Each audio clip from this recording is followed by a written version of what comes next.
Galatians 2, verse 21. I do not set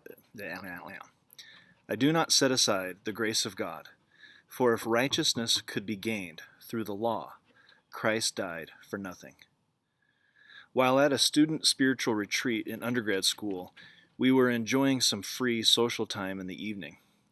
A group of us were talking, laughing, doing impressions.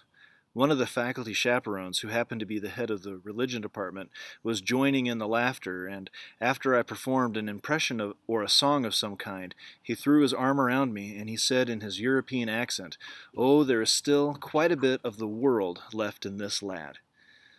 Having had many other conversations with this teacher, I knew his jovial comment to still be a serious one. He made clear to the students a philosophy of spiritual development that I call the slider button method. On a soundboard or a light switch on the wall, the slider button increases or decreases the sound or light from nothing to maximum. When I arrived on campus to pursue a theology degree, I had been baptized just a year prior. I was new to Christianity, to church, to the Seventh-day Adventist denomination. There was a lot to learn. I certainly viewed my academic development to be like a slider button, and I was to push that slider button steadily along as I applied myself to my studies.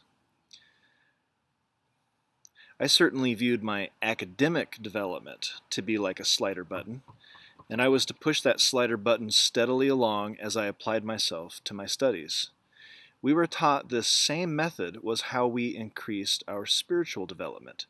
Since I was a new believer, I had a lot more pushing to do, my teacher made clear to me. And as you push up your spiritual condition and commitment to Jesus, you at the same time push out worldly influences. I heard stories from classmates how they grew up being told that they did not have guardian angel protection in certain places like movie theaters or rock concerts.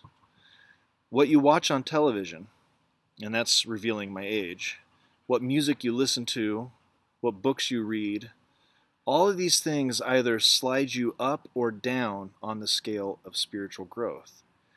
For me to still have quite a bit of the world left in me, I still had a lot of work to do.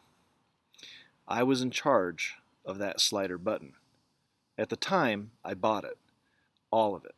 These people know more than me, I figured, and I am new to the whole church and ministry and holiness scene. Problem was, my slider button seemed broken. I pushed it along, but the world didn't seem to leave me. I became depressed, and feeling quite hopeless, I changed academic course, deciding that theology and becoming a pastor wasn't for me. Something was wrong. The people around me were using all the Bible words like grace and love and Christ and strength and spirit, but they all seemed out of reach to me. Fast forward some key life experiences during this directionless time in my young life, and I discovered what the problem was. There is no slider button that I can push to make myself better, more pure, less worldly. It's a mirage, but a persistent one, that we religious humans keep pursuing further and further into a dry wasteland. The reality is God's grace. God doesn't describe His grace in terms of a slider button. He describes it more like how my sons used to fill a cup of juice. Just dump it in until it's pouring over and splashing out, making a mess all over the table, the floor. Just dump it in until it's pouring over and splashing out, making a mess all over the table, the floor. Maybe this is one way in which children are closer to the kingdom of heaven than adults are. God acts like a 4-year-old pouring juice, fascinated every time by overflowing the cup. I'm convinced that part of the fun for a young child is to watch the extreme reaction of the adult in the room. "What are you doing?" and the race for the towels, anything to soak up the mess. When God pours His grace into your life, it seems some people have extreme reactions to it. How can God act like this? How can He love and accept someone so fully who isn't using our slider button? How can somebody still seem so worldly or full of the world and yet have such a full experience of God's grace? But I think I have the most extreme reaction of all. But I think that I have the most. Come on, Griff.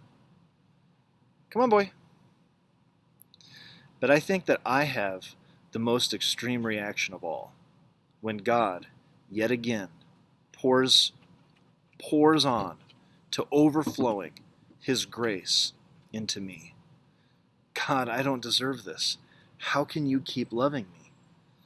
Because there is something that God knows that we keep forgetting. His grace is what changes us, what moves us, what fills us, what grows us every time. Only His grace. You can't set aside God's grace. You keep choosing a different way to make it all work. But what we really need is for God's grace, like overflowing juice, to short out our slider buttons. They weren't really working